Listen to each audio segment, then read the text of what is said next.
¿Quién es? Oye, agarra el teléfono. ¿Qué onda? ¿Qué onda?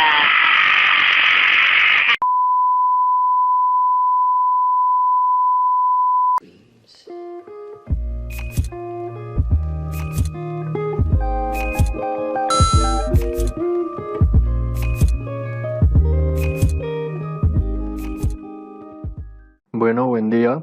Mi nombre es Guillermo Ortiz y les voy a explicar un poco de lo que hizo mi grupo en el simulador. Primero, pues aclarar que es un simulador de movimiento de un proyectil en el que podemos pues medir como tal trayectorias, tiempos, distancias. En el primer punto tenemos un puntero que nos ayuda a medir el tiempo, la distancia horizontal y la altura en un punto definido. Tenemos también, como pueden ver, un cañón que se puede ajustar a un grado de inclinación. Tenemos una rapidez inicial y tenemos un recuadro de valores iniciales. También hay que aclarar que estamos trabajando en el modo laboratorio.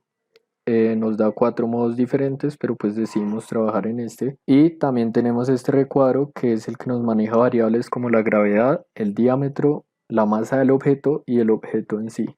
Bueno, como tal, el experimento consistía en medir la distancia horizontal y la rapidez inicial, especificarla en ciertos puntos, ¿sí? 5 puntos, para ser más concreto.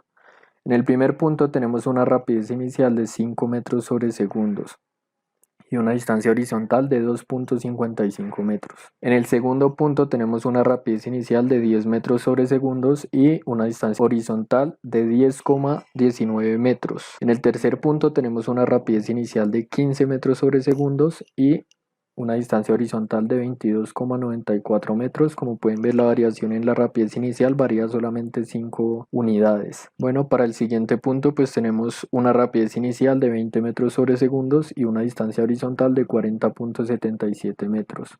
Y para el quinto y último punto tenemos una rapidez inicial de 25 metros sobre segundos y una distancia horizontal de 63,71 metros. Como ya les dije, los datos que nos interesan para el experimento son la rapidez inicial y la distancia horizontal. Con estos datos pues decidimos hacer una tabla de datos. Como pueden ver, la velocidad la elevamos al cuadrado. Básicamente tomamos la rapidez inicial, por ejemplo, del primer punto que eran 5 metros sobre segundos y la elevamos, como ya dije, al cuadrado, que nos da 25 metros sobre segundos.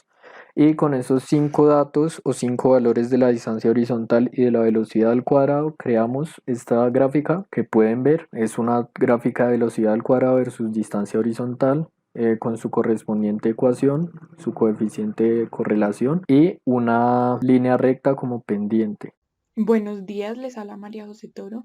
Eh, Les voy a explicar el análisis de la gráfica.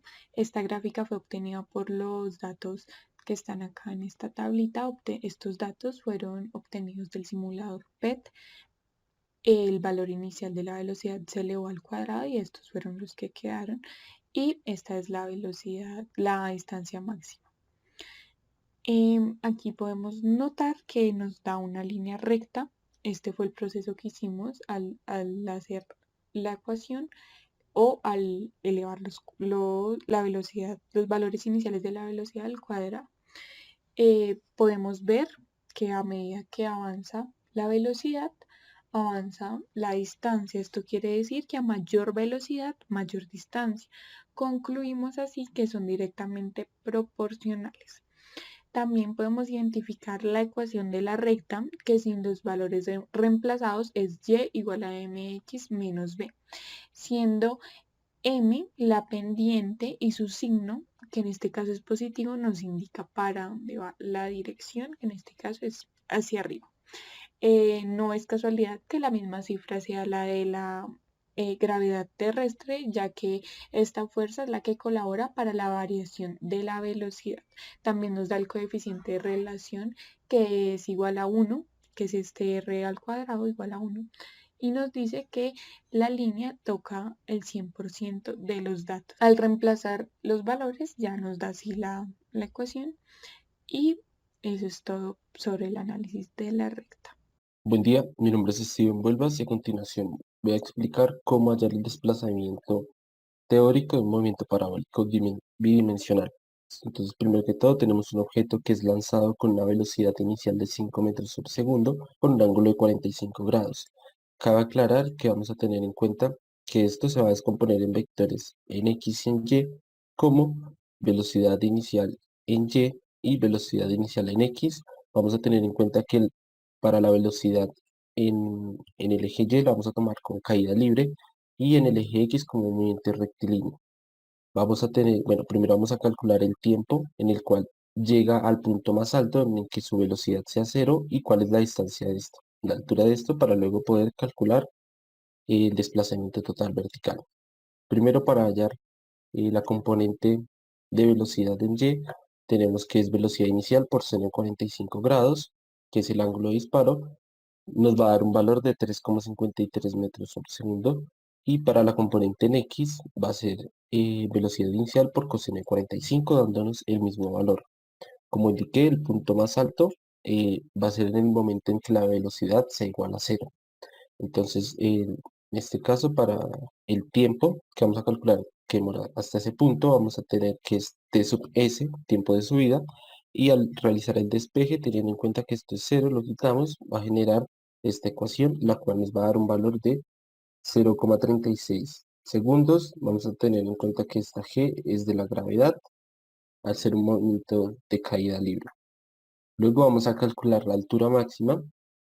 Esta la vamos a realizar con esta ecuación. Aquí como es b sub y, que sabemos que va a ser 0, realizamos el despeje de este desplazamiento y nos va a quedar que el desplazamiento se encuentra con esta fórmula, que es velocidad inicial en y al cuadrado sobre 2 veces la gravedad. Al realizar el despeje, esta gravedad queda con signo positivo y nos va a quedar que la altura máxima es de 0,63 metros.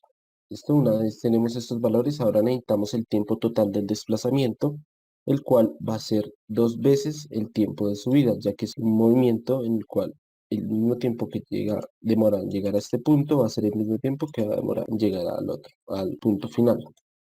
Listo, entonces multiplicamos 2 veces el tiempo de subida, 0,36 por 2 nos va a dar un tiempo de 0,72 segundos.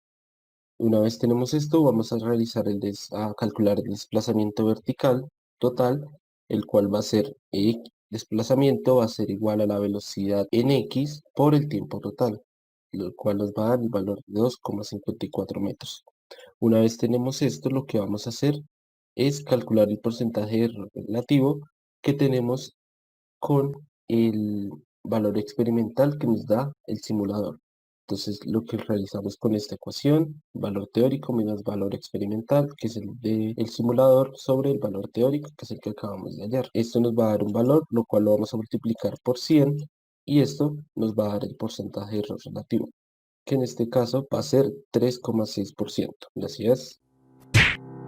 Esto se va a poner feo.